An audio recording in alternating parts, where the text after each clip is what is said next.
Once upon a time, in a quiet village surrounded by rolling fields and thick forests, there lived a donkey who had spent his life laboring for his master.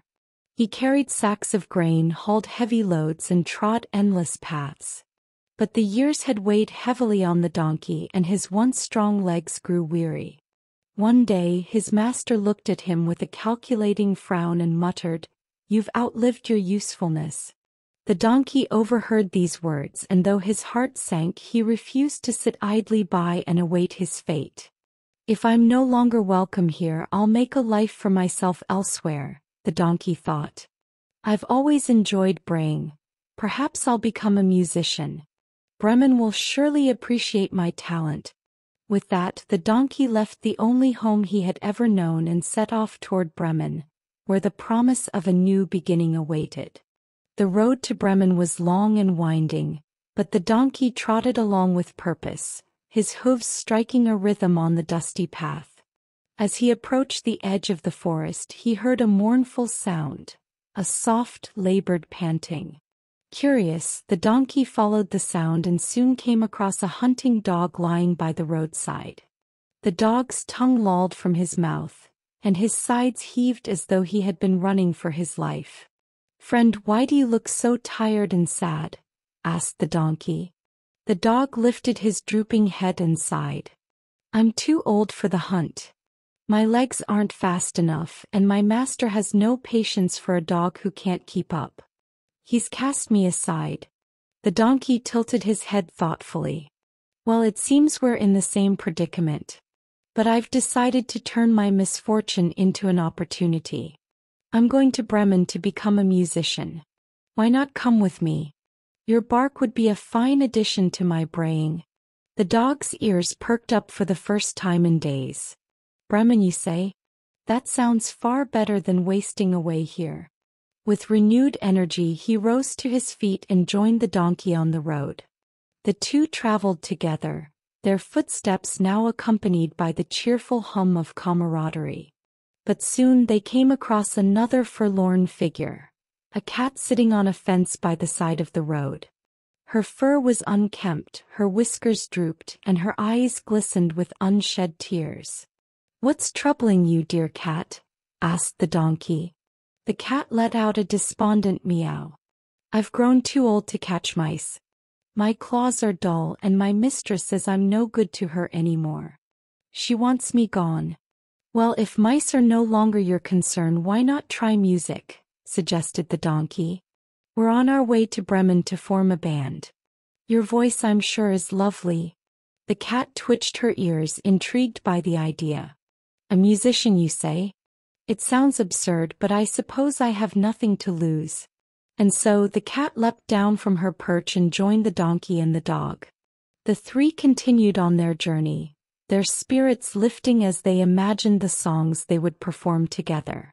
As night began to fall and the sky turned a deep shade of violet, they heard a loud and sorrowful crowing.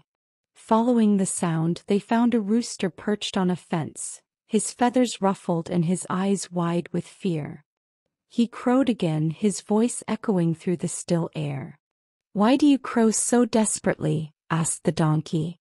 "Oh, it's terrible," wailed the rooster. "My mistress has grown tired of my morning songs. She says she's going to put me in the soup pot tomorrow. I'm crowing while I still have breath in my lungs." "Well, stop crowing for her and start crowing for us," said the donkey. "We're headed to Bremen to become musicians. Your crowing would complete our ensemble." "Bremen." The rooster tilted his head, his hope rekindled. "A fine idea. I'd much rather sing than end up as soup." With a flap of his wings, the rooster joined the group. Now they were four: a donkey, a dog, a cat, and a rooster. An unlikely band united by their shared misfortunes and their dream of a brighter future. As darkness enveloped the forest, the travelers grew tired and hungry. They had been walking all day and still had far to go before reaching Bremen. Just as they were beginning to despair, they spotted a faint light flickering through the trees. "Look," said the rooster. "There's a house up ahead. Cautiously, the four crept closer and peeked through the window. Inside, they saw a group of rough-looking robbers sitting around a table piled high with food and drink. The smell of roasted meat and freshly baked bread wafted out, making the animals' stomachs growl. "Those scoundrels don't deserve such a feast," said the dog. "If only we could scare them off." "I have an idea," said the donkey, a mischievous twinkle in his eye. "We'll perform for them, a performance so frightful they'll flee for their lives." The animals quickly devised a plan. The donkey stood beneath the window, the dog climbed onto his back, the cat perched on the dog's shoulders, and the rooster flew to the very top. Once they were all in position, the donkey brayed, the dog barked, the cat yowled, and the rooster crowed, all at once and as loudly as they could. The cacophony was so dreadful and unexpected that the robbers leapt from their seats, knocking over chairs and spilling drinks in their panic. "Ghosts! Demons!" they shouted, scrambling to escape. They fled into the forest, leaving the house and their feast behind. The animals climbed into the house, their eyes widening at the bounty before them. They ate and drank to their heart's content, finally satisfied after their long journey. When their bellies were full, they each found a cozy spot to sleep. The donkey in the yard, the dog by the door, the cat by the hearth, and the rooster on a rafter. But the robbers, realizing they'd been frightened away by something less supernatural than they'd feared, decided to return. One of them crept back to the house under cover of darkness. As he stepped inside, his eyes adjusted to the dim light, and he saw the glowing embers of the fire. Thinking it was a pile of coals, he reached out to light his torch, but the cat sprang up and scratched his face. Startled, he stumbled backward only to have the dog bite his leg.